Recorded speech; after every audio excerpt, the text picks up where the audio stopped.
Être créé à l'image de Dieu signifie que nous sommes créés par amour et pour l'amour. Car la bouleversante révélation en Jésus est que Dieu est amour. 1 Jean 4,8.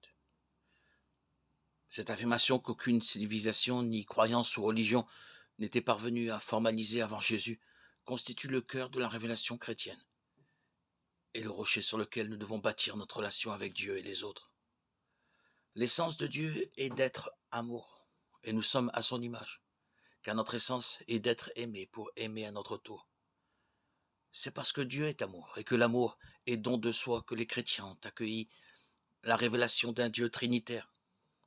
Si Dieu par nature est don de soi, comment pourrait-il être solitaire? Il n'est pas trois dieux pour les chrétiens, mais un seul Dieu en trois personnes. Le Père qui est la source de tout et qui se donne tout entier au Fils. Le Fils qui accueille parfaitement ce don et pour cette raison n'est qu'un avec le Père.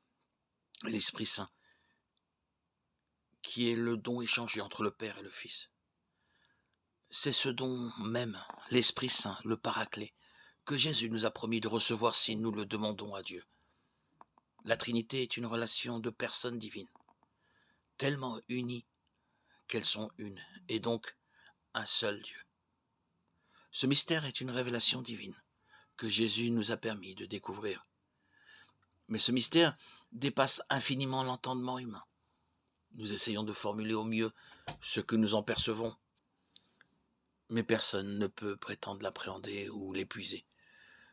Dieu ne nous appelle pas à expliquer ce mystère, mais plutôt à le vivre, en acceptant d'y entrer. Non par la seule voie de la raison, mais par celle de la relation, dans l'amour. Notre vocation est d'entrer en relation d'amour avec Dieu. À ce propos, saint Paul affirme « Dieu nous a choisis dans le Christ avant la fondation du monde, pour que nous soyons saints, immaculés devant lui, dans l'amour. » Éphésiens 1,4. L'amour est don désintéressé de soi-même, c'est-à-dire don de soi, gratuit, libre et total. L'amour n'est pas un sentiment incontrôlable comme le perçoivent les adolescents et certains adultes, mais bien un acte libre et volontaire qui demande une certaine mort à soi. C'est en accueillant le don gratuit de Dieu, son amour inconditionnel, que nous devenons à notre tour capables d'aimer.